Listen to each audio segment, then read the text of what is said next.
Sometimes I wonder if everything would have been different if my dad hadn't died that spring morning. I was only 6, but I remember it like it was yesterday. Dad was making pancakes, his Sunday special. He always shaped them into funny faces that made me giggle. Mom was setting the table, humming some tune I can't remember anymore. "Lily, princess, come help your old man flip these masterpieces," Dad called out, waving his spatula like a magic wand. I jumped off the couch, leaving my favorite stuffed bunny behind, and ran to the kitchen. That's when it happened. The spatula clattered to the floor, and Dad clutched his chest, his face twisted in pain. Everything after that is a blur of ambulance sirens, hospital corridors, and Mom crying. Just like that, my father was gone, leaving behind an empty house that felt too big and too quiet. Mom didn't cry for long, though. She met Richard at some community support group for widowed parents. He seemed nice enough, tall with kind eyes and a gentle smile that reminded me a bit of Dad. Within a year, they were married, and he moved into our house. I was trying to adjust to having a new father figure when Mom dropped another bombshell. She was pregnant. I remember her face glowing with excitement as she told me I was going to be a big sister. I was 8 when Tommy was born, and that's when everything changed. That's when Mom quit her job as an elementary school teacher. "Tommy needs me," she'd say whenever anyone questioned her decision. These early years are crucial for a child's development. I wanted to ask about my early years, about whether they hadn't been crucial too, but the words stuck in my throat. Instead, I watched as Mom's world gradually shrank until it revolved entirely around Tommy. She'd forget to pack my lunch for school, then act surprised when I mentioned being hungry at dinner. "Oh, I'm sorry, sweetie," she'd say distractedly, already turning back to Tommy. "I was so busy with Tommy's doctor's appointment today. It wasn't just once or twice. It became our new normal." Richard noticed. I'd catch him watching Mom with a worried frown as she fussed over Tommy, completely ignoring me at the dinner table. One evening, as I sat alone doing my homework, he sat down beside me. "You know, Lily," he said quietly, helping me with my math problems, "sometimes people get so caught up in one thing that they forget to see what else they might be missing." As Tommy grew older, the tension in our house became impossible to ignore. Richard tried talking to Mom countless times about her obsession with Tommy, but it always ended the same way, with Mom getting defensive and angry. I remember one particular evening when Richard brought it up during dinner. Tommy was about 5, pushing his food around his plate while Mom hovered over him, trying to convince him to eat just one more bite. "Sarah," Richard said, putting down his fork, "we need to talk about this. You can't keep hovering over him like this. He needs to learn to do things on his own." Mom's face immediately hardened. "What are you trying to say? That I'm a bad mother?" "That's not what I meant, and you know it," Richard replied, keeping his voice calm. "But you've got 2 kids here, not 1. And a husband too, by the way." I pretended to be very interested in my mashed potatoes, but I was hanging on every word. "Tommy needs me," Mom snapped. "He's still so young." "I was young too," I muttered under my breath, but nobody seemed to hear me. The situation came to a head when Richard suggested enrolling Tommy in Little League baseball. I was sitting on the stairs, supposedly doing my homework, when I heard them arguing in the kitchen. "Absolutely not," Mom's voice was shrill. "Do you know how dangerous baseball can be? He could get hit by the ball or twist his ankle or... For God's sake, Sarah, he needs to experience life. You can't protect him from everything." But Mom wouldn't budge. Instead, she enrolled Tommy in art classes at the community center. I still remember Tommy's sullen face as he sat there, mindlessly dragging his brush across paper while other kids actually tried to learn. He quit after 3 sessions, and Mom blamed the teacher for not understanding her son's creative spirit. Meanwhile, Richard started spending more time with me. Maybe it was his way of balancing out Mom's behavior, or maybe he just saw a kid who needed someone in her corner. He'd take me to my karate classes 3 times a week, sitting through every session, cheering louder than any other parent when I earned my belts. But while I was flourishing under Richard's attention, Tommy was becoming increasingly difficult. He'd leave his room a complete mess, toys and clothes everywhere. And Mom would turn to me with that look I'd come to dread. Lily, be a dear and clean up Tommy's room, she'd say, not really asking but telling. One day, Richard caught wind of this arrangement. She's not his maid, Sarah, he protested. He needs to learn to clean up after himself. That's when Mom burst into tears, pulling out her ultimate weapon. I knew it. You love her more than your own son. How can you treat Tommy this way? I watched Richard's face fall, saw the fight leave his eyes. He looked at me apologetically, then raised his hands in surrender. Fine. Have it your way, he said quietly, walking away. After that, he stopped arguing with Mom about Tommy, but the look he gave me said everything. He hadn't given up on me, even if he'd given up on fighting with Mom. It was a small comfort, but sometimes small comforts are all we have. High school graduation day was bittersweet. As I stood in my cap and gown scanning the crowd, I spotted Richard beaming proudly. Mom was there too, but she kept checking her phone, probably texting Tommy's babysitter. Later that evening, Richard called me into his study. I've been saving up, he said, pulling out a folder full of college brochures. You can go wherever you want, Lily. Sky's the limit. Before I could respond, Mom burst in. You can't be serious, she exclaimed. That money should be saved for Tommy's future. He's going to need it more. Richard's face hardened, an expression I'd grown familiar with during these confrontations. This is non-negotiable, Sarah. I've already made my decision. I ended up choosing Marshall University in West Virginia, far enough to start fresh, but not so far that I couldn't visit occasionally. The day Richard helped me move into my dorm, Mom couldn't come because Tommy had anxiety about her leaving. College life was exactly what I needed. For the first time, I felt free from the shadow of being the less favored child. I called home weekly, but my conversations were mostly with Richard. Mom was always too busy with Tommy.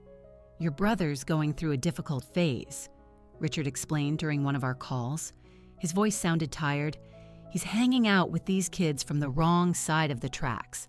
I tried getting him involved in some after-school programs, but your mother... Let me guess, I interrupted. She said you were being too hard on him. Exactly. Called me a tyrant for suggesting he might need some structure. Richard sighed. She says, I don't understand how sensitive he is. My visits home became less frequent as Tommy's behavior worsened. When I did come, he barely acknowledged my existence, holed up in his room with his video games.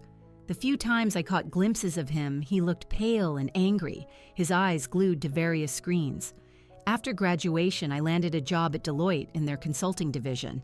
I stayed in West Virginia, building my career while watching from afar as my brother descended further into his self-imposed isolation.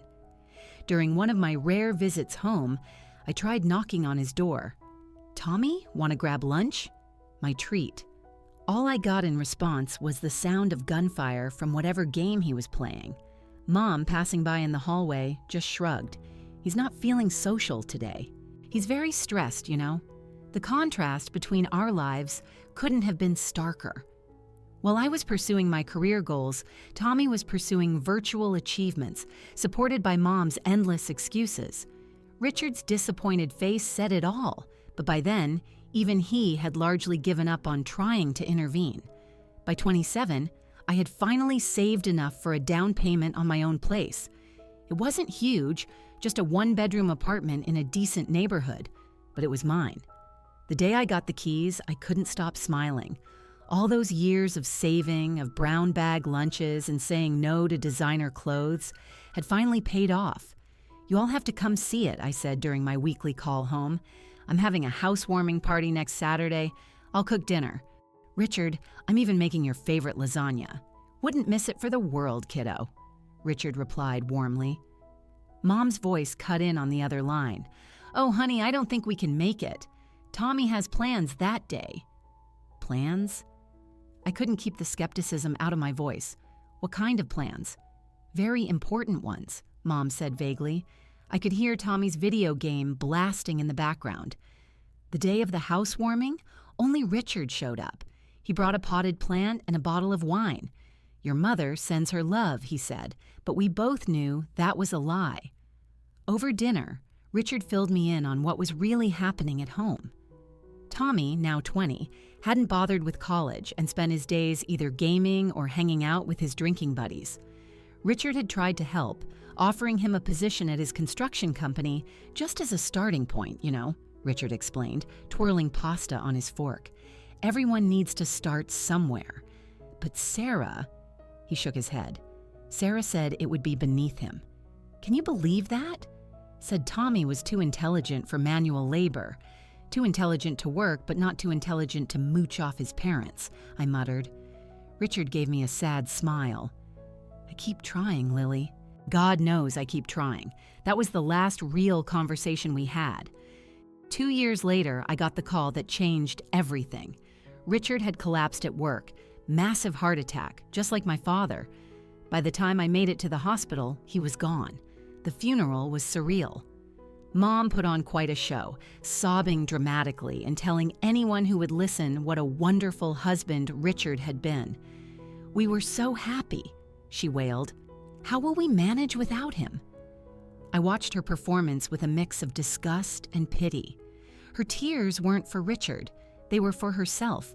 I could see the wheels turning behind her grief-stricken facade. Richard had been the sole breadwinner. Without his income, how would she maintain Tommy in the lifestyle to which he'd become accustomed? Tommy didn't even bother to wear a proper suit to the funeral. He showed up in wrinkled khakis and a polo shirt that had seen better days. He spent most of the service staring at his phone while Mom made excuses for him. He's processing his grief in his own way. Standing there at Richard's grave, I couldn't help but think about how history had repeated itself. Another father figure, another heart attack, another funeral. Only this time, I was old enough to see everything clearly, including the fact that Mom's tears were more about her bank account than her broken heart. A year after Richard's death, I had mostly lost touch with Mom and Tommy. What little I knew came from Aunt Linda's occasional calls. They're getting by on Richard's savings, she told me. Your mom sold his Chevrolet last month.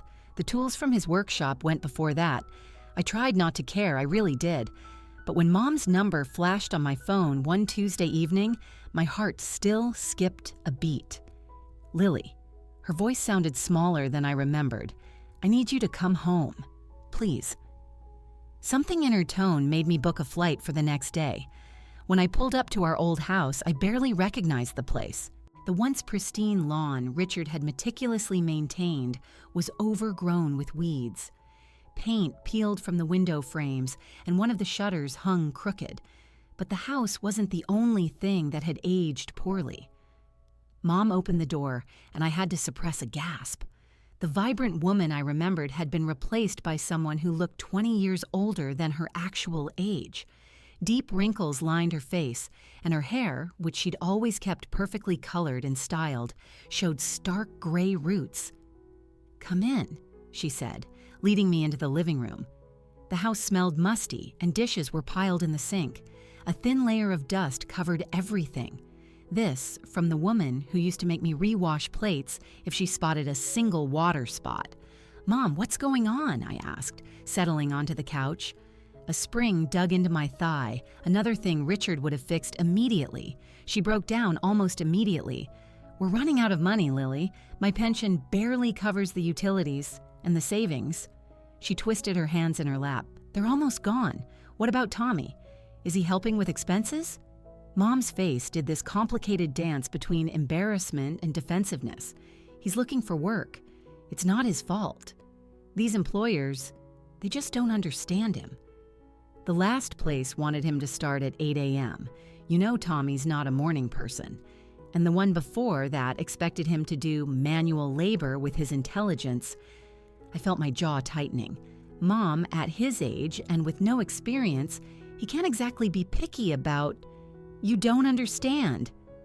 She cut me off, her voice rising to that familiar pitch that always preceded a Tommy defense. Then abruptly, her tone changed. "Lily, we need your help. We won't survive without it." I hate to ask, but you're doing so well in your career. I knew what was coming. Part of me wanted to refuse, to remind her of all the times she chose Tommy over me. But looking at her worn face, the trembling hands, the desperate eyes, I couldn't. How much do you need? When she said $1,500 per month, I nearly choked. That was a significant chunk of my salary, but I found myself nodding anyway. "Where's Tommy now?" I asked as I prepared to leave, already regretting my decision. "Oh, he's at a job interview," Mom brightened slightly. "A very promising position with a tech company." Through the window, I could see Tommy's bedroom light on and the familiar flicker of his computer screen. Some things never changed. True to my word, I set up an automatic transfer of $1,500 to Mom's account every month.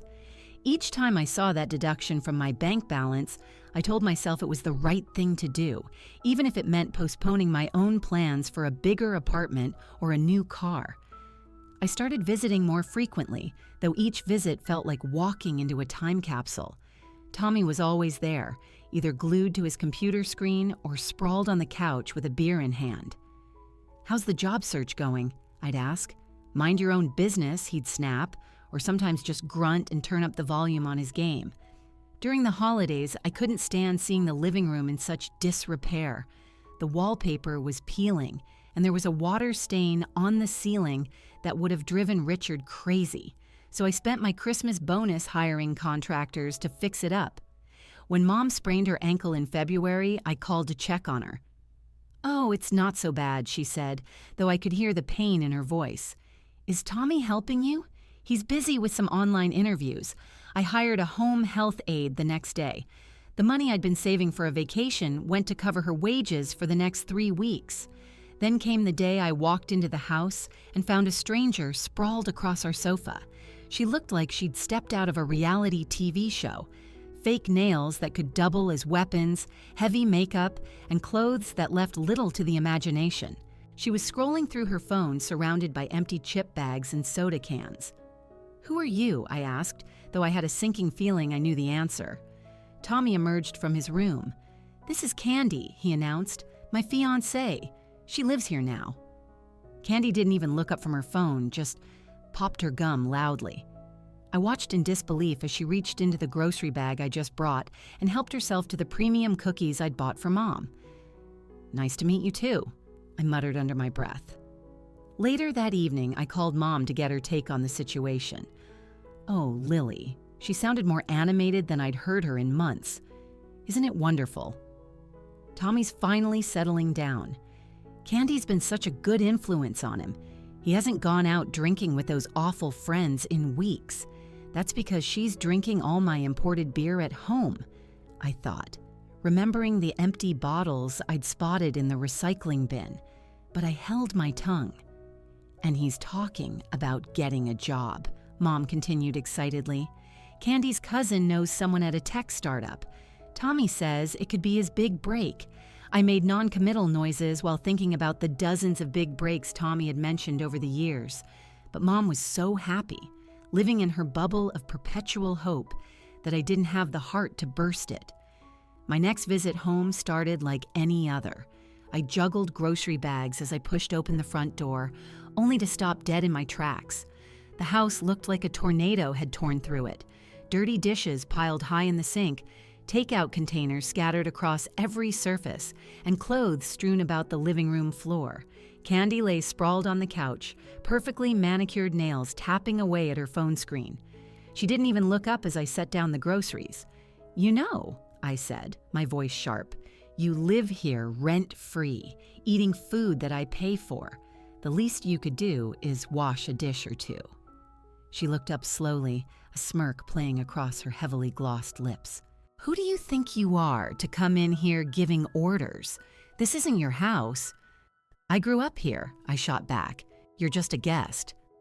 That's when she laughed, a harsh, triumphant sound that made my skin crawl. "Oh, honey, you've got it all wrong. This house belongs to Tommy now. Your mom signed everything over to him. There's a will and everything." I found Mom in the kitchen, organizing coupons she never used. "Is it true?" My voice sounded strange in my own ears. Did you make a will leaving everything to Tommy?" She wouldn't meet my eyes at first, fiddling with the papers in front of her. Then, something seemed to harden in her expression. "Yes," she said flatly. "It's true. I don't understand." The words came out barely above a whisper. "I'm the one helping you. I'm the one sending money every month. Tommy doesn't work, doesn't contribute anything. Don't you dare talk about your brother that way." Mom's voice rose sharply. "You don't understand him. You never have. Understand what? That he's a parasite? That he's perfectly content to live off my money while his girlfriend trashes our home? Oh, stop being so dramatic." Mom's face twisted into something I didn't recognize. "You want to know the truth? I never loved you the way I love Tommy. He's better than you in every way that matters, and I don't want to see you here anymore." The words hit like physical blows. All these years, I told myself that Mom did love me. She just showed it differently, that somewhere beneath her obsession with Tommy, she cared about me too. Now I knew better. I turned and walked out, Candy's triumphant laughter following me down the hall. 21 years of hoping, of making excuses, of trying to earn my mother's love. All of it ended with the quiet click of a door closing behind me. The drive home from Mom's house was a blur. I don't remember the 4-hour trip, don't remember climbing the stairs to my apartment, don't even remember sitting down on my couch. But I do remember the moment of clarity that came as I stared at my phone's banking app. The automatic transfer to Mom's account, $1,500 every month for the past year. My finger hovered over the screen for a moment before I decisively clicked Cancel Recurring Payment. For the next few weeks, I threw myself into work, trying to ignore the hole in my budget that suddenly felt like an opportunity rather than a burden. I started researching investment options for the money I'd been sending home. Maybe I could finally start saving for a house of my own, a real house, not just an apartment. Then, exactly 1 month after my last visit home, Mom called. "The money didn't come through," she said, without preamble. "No, hello, no, how are you? There must be some mistake with the bank." "There's no mistake," I replied, surprised by how steady my voice was. "I canceled the transfers." There was a moment of stunned silence before she exploded. "You what? How dare you, after everything I've done for you?" I actually laughed at that. "Everything you've done for me? Like what, Mom? Forgetting my existence? Forcing me to be Tommy's maid? Telling me you never loved me? That's different." She was using her familiar Tommy defense voice. "You know I was upset, but you can't just stop helping us. We're counting on that money. Tommy and Candy are planning a vacation to Cancun." "They need a vacation?" I interrupted, my voice rising. "Tommy needs a vacation from what exactly? Playing video games? Drinking beer?" "Let me tell you something, Mom. Tommy doesn't need a vacation. He needs a job. How dare you speak about your brother that way? You're just jealous because what? Because you left everything to him? Fine. You made your choice. Now he can take care of you. You ungrateful, mercenary little..." The rest of her tirade dissolved into a stream of accusations and demands. I let her rant for a moment before speaking again. "Goodbye, Mom. Don't call me again." I blocked her number before she could respond. But Mom wasn't done.